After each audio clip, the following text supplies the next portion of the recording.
they have created a second world economy. I don't think the Chinese even realize that, because they want to get out from the almighty US dollar as the reserve currency. So they're playing all kinds of games.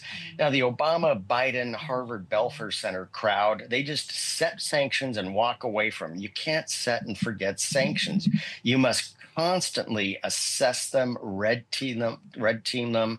Now, this China is getting gas and oil illegally from Russia, from Iran, from Venezuela.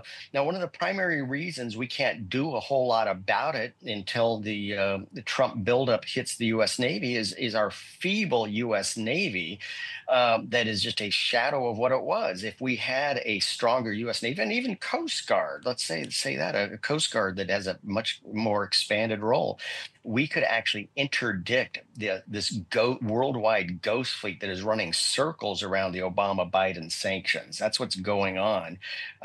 China's getting all this gas and oil illegally, and until we have a way to do something about it, not a whole lot we can do about it. Speaking of evading sanctions, I think people always like to talk about what the PRC is doing in terms of, expanding trade access. I'm like, that's way too euphemistic. This is full-blown economic warfare. I don't think they actually want to, trade with the Africans or trade with the Venezuelans. They want to seize all of their ports and infrastructure. I guess it's more than economic warfare. You could even make the case in some ways that it's marginally kinetic. But there's been a new bombshell story breaking in the Wall Street Journal talking about how Chinese cartels are essentially, or rather the Chinese Communist Party, I guess Freudian slip there, are taking money from the Sinaloa cartel, from Mexican drug cartels, and then laundering it through American banks to pay off individuals. Can you, even for me, that's wild. Can you walk us through what's going on there? Well, Natalie, great minds think alike. I saw that story first thing this morning, and immediately I said, this is a big deal. The Wall Street Journal, which has kind of become the paper of opposition, of record for the opposition in some ways. This is a great article, and it really walks through the money laundering that is going on in cash.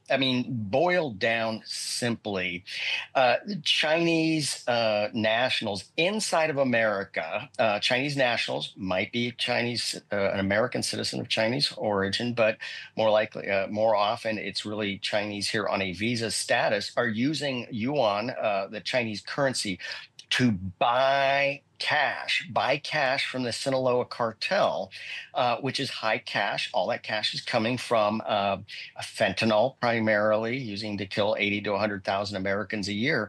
So this is a way for the Chinese to get around international sanctions and get access to the almighty dollar, because they need dollars to conduct large transactions. Now, the article kind of implied that the Chinese were doing this without the knowledge of the Chinese government. Are you kidding me?